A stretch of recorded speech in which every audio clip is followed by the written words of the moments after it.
Hi guys, just in case you forgot how to use your calculator to find factorials, permutations, and combination, this is how you do it. You go to menu, and then you're going to find the probability, and then you're going to find whatever you want.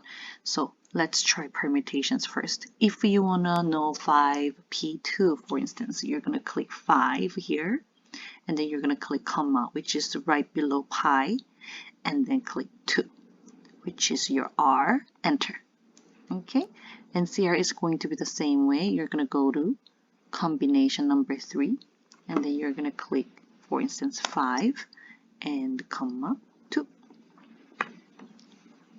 If you want to know the factorial, for instance, if you want to know 10 factorial, you have to type 10 first, and then you go to probability, and then number 1 factorial, boom. That will give you the answer. Okay, this is pretty much it. See you later. Bye.